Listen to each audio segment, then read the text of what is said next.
Hello guys, welcome back to the channel. তো এই ভিডিওতে আমরা কথা বলবো আইপিএলের 5বারের চ্যাম্পিয়ন মুম্বাই ইন্ডিয়ান্স টিমের স্কেডিউলকে নিয়ে, অর্থাৎ আইপিএল 2025-এ মুম্বাই ইন্ডিয়ান্স টিম কি আবারও কামব্যাক করতে পারবে? 5বারের আইপিএল চ্যাম্পিয়ন গতবারের আইপিএলে কিন্তু প্লে অফসেই উঠতে পারেনি।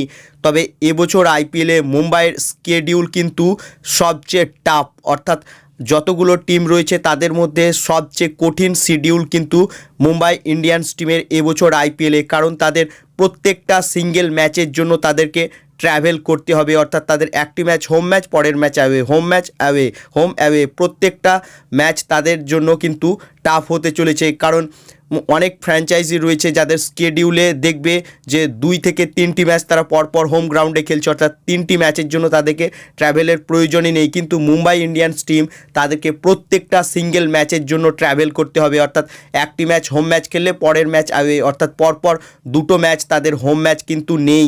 এবং মুম্বাই ইন্ডিয়ান্স টিম তাদের প্রথম ম্যাচ রয়েছে কিন্তু অ্যাওয়ে ম্যাচ 23শে মার্চ চেন্নাই সুপার কিংসের সঙ্গে, অর্থাৎ এল ক্লাসিকো ফাইট হতে চলেছে 23শে মার্চ।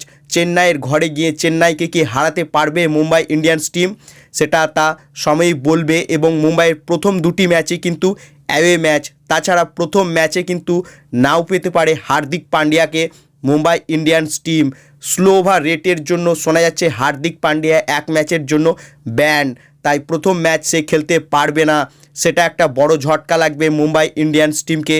এছাড়াও আইপিএলের স্টার্ট হওয়ার আগেই মুম্বাই টিমে রিপ্লেসমেন্ট হয়ে গিয়েছে, যেখানে আল্লাহ গজনফর, যাকে অনেক টাকা দিয়ে কিনেছিল মুম্বাই ইন্ডিয়ান্স টিম, সেই আল্লাহ গজনফর রুলড আউট হয়ে গিয়েছে, তার জায়গায় চলে এসেছে মুজিবুর রহমান।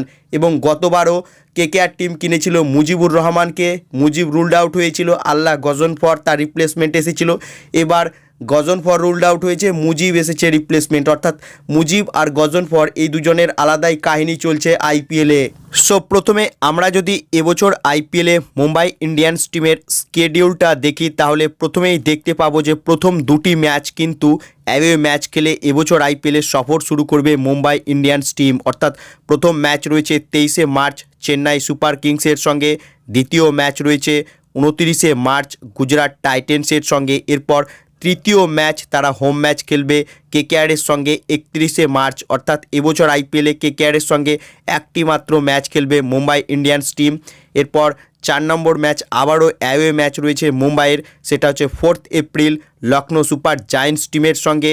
এবং 5 নম্বর ম্যাচ আবারও হোম ম্যাচ রয়েছে আরসিবির সঙ্গে 7 এপ্রিল, এটাও কিন্তু একমাত্র ম্যাচ হবে আরসিবির সঙ্গে মুম্বাইয়ের এবছর আইপিএলে।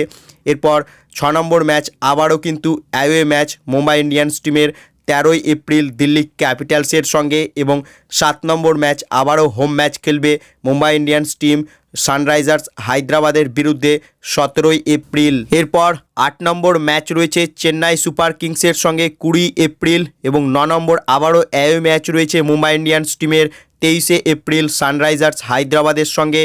10 নম্বর ম্যাচ রয়েছে আবারও home match Lucknow super giants টিমের সঙ্গে 27শে এপ্রিল। এবং 11 নম্বর ম্যাচ রয়েছে আবারও অ্যাওয়ে ম্যাচ 1 মে হবে, সেটা হবে রাজস্থান রয়্যালসের সঙ্গে। এবং 12 নম্বর ম্যাচ রয়েছে আবারও হোম ম্যাচ গুজরাট টাইটেন্সের সঙ্গে 6 মে। এবং 13 নম্বর ম্যাচ রয়েছে 11 মে পাঞ্জাব কিংসের সঙ্গে অ্যাওয়ে ম্যাচ। এবং 14 নম্বর ম্যাচ রয়েছে 15 মে হোম ম্যাচ দিল্লি ক্যাপিটালসের সঙ্গে মুম্বাই ইন্ডিয়ান্স টিমের।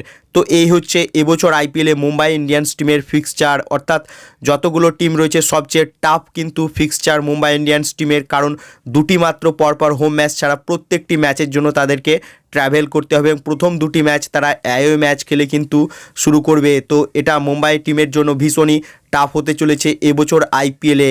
তাছাড়া মুম্বাই ইন্ডিয়ান্স টিমকে নিয়ে একটা ইন্টারেস্টিং ফ্যাক্ট রয়েছে যে বছর আইপিএলের ফাইনাল কলকাতার ইডেন গার্ডেন্সে হয়েছে, সেই বছরই কিন্তু চ্যাম্পিয়ন হয়েছে মুম্বাই ইন্ডিয়ান্স টিম। এবং এবছর আইপিএলের ফাইনালও কিন্তু ইডেন গার্ডেন্সেই হবে, তাই মুম্বাই ইন্ডিয়ান্স টিম কি আবারও এবছর চ্যাম্পিয়ন হবে তা কিন্তু সময়ই বলবে, অর্থাৎ ইতিহাস কি রিপিট করতে পারবে মুম্বাই ইন্ডিয়ান্স টিম তা কিন্তু সময়ই বলবে। তবে আমার মনে হয় না যে হিস্ট্রি রিপিট করতে পারবে মুম্বাই ইন্ডিয়ান্স টিম চ্যাম্পিয়নের খেতাব জিতে এবছর আইপিএলে, কারণ ভীষণ টাফ মুম্বাইয়ের স্কেডিউল রয়েছে এবছর আইপিএলে। তাছাড়া এবছর আইপিএলে মুম্বাইয়ের ডেথ বোলিংয়ে কিন্তু সমস্যা হতে পারে, কারণ জাসপ্রীত বুমরা সে কিন্তু আনসার্টেন বা ডাউটফুল রয়েছে, অর্থাৎ চোটের কারণে চ্যাম্পিয়ন্স ট্রফি খেলতে পারেনি। আইপিএলকেই খেলবে তা কিন্তু এখনও কোনো কনফার্মেশন নেই, এবং জাসপ্রীত বুমরার উপর অনেকটা কিন্তু ভাগ্য নির্ভর করবে মুম্বাই ইন্ডিয়ান্স টিমের, কারণ বুমরা ছাড়া কোনো স্পেশালিস্ট ডেথ বোলার মুম্বাইয়ের স্কোয়াডে নেই। ট্রেন্ট বোল রয়েছে, তবে ডেতে সে খুব একটা কার্যকরী হয় না। এছাড়া দীপক চাহার সেও কিন্তু আপফ্রন্টে বোলার, অর্থাৎ প্রথম দিকের স্টার্টিংয়ে বল করতে পারে। দীপক চাহার সুইং করতে পারে, কিন্তু ডেতে সেও কার্যকরী নয়, তাই ডেতে কিন্তু সমস্যা হতে পারে এবছর আইপিএলে মুম্বাই ইন্ডিয়ান্স টিমের। বাকি তোমাদের কি মনে হয়? ইডেন গার্ডেন্সে যে বছর আইপিএলের ফাইনাল হয়েছে সে বছরই জিতেছে মুম্বাই, এবছরও কি জিততে পারবে, অর্থাৎ হিস্ট্রি কি রিপিট করতে পারবে মুম্বাই ইন্ডিয়ান্স টিম? তোমাদের কি মনে হয় তা কমেন্ট বক্সে লিখে জানাও।